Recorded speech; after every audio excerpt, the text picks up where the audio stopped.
on avait l'habitude de se dire qu'après les bombardements israéliens qui avaient décapité le leadership du Hezbollah, bien évidemment la mort de Hassan Nasrallah et d'autres dirigeants de premier plan, l'opération Weeper, qui a eu pour effet tout de même d'affaiblir considérablement la milice chiite, et puis le changement de pouvoir en Syrie, avec un pouvoir hostile au Hezbollah et aussi à l'axe Iran-Hezbollah qui s'est mis en place en Syrie. C'est donc un coup porté à la capacité du Hezbollah de se réarmer. Enfin, autant de choses positives du point de vue d'Israël.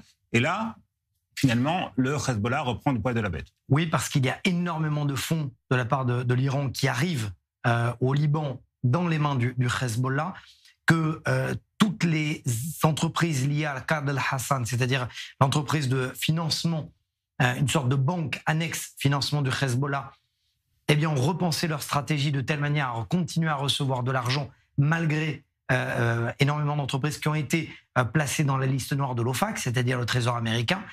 Et donc, on arrive à une situation où le Hezbollah a compris qu'il fallait se retirer du Sud-Liban, remonter du côté du nord du fleuve Litani et utiliser à outrance les rares zones qui n'avaient pas été touchées entre la Syrie et le Liban pour amener des armes. Autre chose, il y a aussi le port de Beyrouth qui est utilisé par le Hezbollah, dont on sait pertinemment qu'il a une main sur le port de Beyrouth.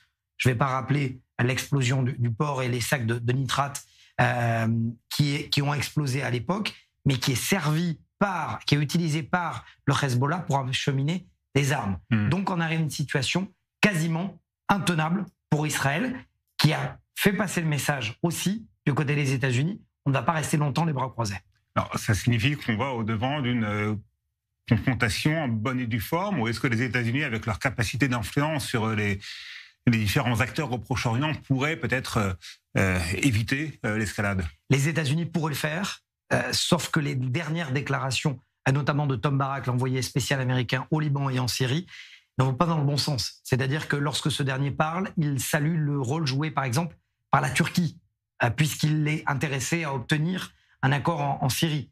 Or, c'est le Liban qui doit intéresser. Et lorsqu'il s'agit du Liban, Tom Barak dit « Attention, messieurs, le gouvernement libanais, si vous ne parvenez pas à désarmer le Hezbollah, eh bien c'est Israël qui va le faire. » Donc en fait, les Américains jouent en 2 temps presque 4 mouvements en ce qui concerne le Liban.